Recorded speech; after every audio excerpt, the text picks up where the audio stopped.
Alright, y'all seen this video before? We ain't sugarcoat nothing. Look, we ain't got no keys. This how you get your mail. This how you get your mail. You ain't got no mail? We good. Can't come in here by yourself. Gotta sign a waiver to come in 2940. I'm gonna show y'all the inside. You hear? Let's go. This is a culture shock, but I ain't gonna lie, me coming back to the projects was a gift. It was a gift and a curse, but more of a gift, tell you the truth. I really wanted to show the world exactly how I'm living.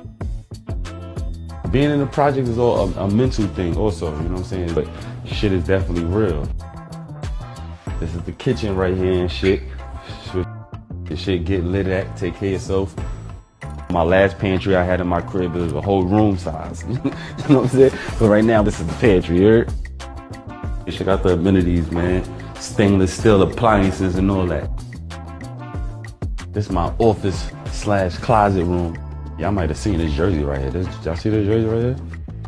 1,000 pair off-whites and all that. Y'all already know I'm a stay fly.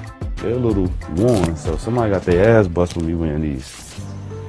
I don't know if y'all know, on COVID, I lost my mom, and I lost my oldest brother, and the next year, God sent me twins, girl and boy. I'm gonna go say what's up to them. They sleep out.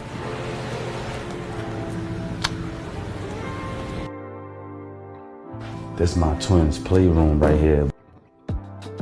But most important was these right here. Make sure my kids read about me. Middle of the J's with a book, a movie, my own sneakers. Shit crazy.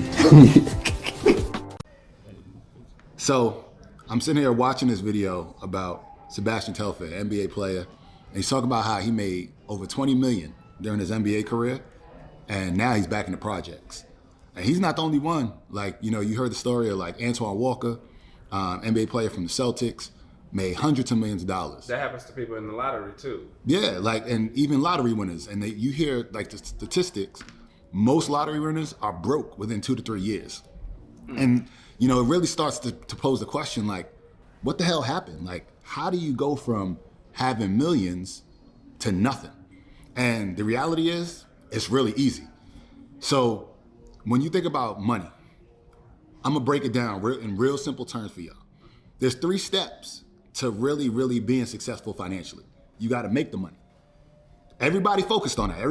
You hear about the hustle, you hear about Instagram, hey, I can help you make money. But that's only step 1. You gotta make the money. Then you gotta grow the money. So now you made $1 million, you want your 1 million to turn to 2 million, your 2 million to turn to 4 million, 4 million to turn to 8, right? You hear about that, you hear about that grind. But the third part is where a lot of these players, a lot of lottery winners, they miss. And this is what's the key to financial freedom is keeping the money. Like, you've got to be able to be at a point where now your money is stable and you can live off the interest, you can live off of proceeds. Okay, but you telling me that these people getting $20 million at a time or over some time and they didn't know how to make it grow? I don't understand that. Like, how do you put it in a position to grow and how much would you need? Yeah, that's a good question. When you think about investing money, so you think about money and trying to make it grow, there's a lot of different ways you can do it. Now there's, you know, you'll hear about them. You'll see some of them on Instagram. You'll hear about real estate. You'll hear about stock market. You'll hear about starting a business. And all of those are ways to help make money grow. But what people don't tell you is that there's different risk to different things that you can use or different avenues you use to grow your money. So there's high risk investments, there's low risk investments. Where you see a lot of people go wrong is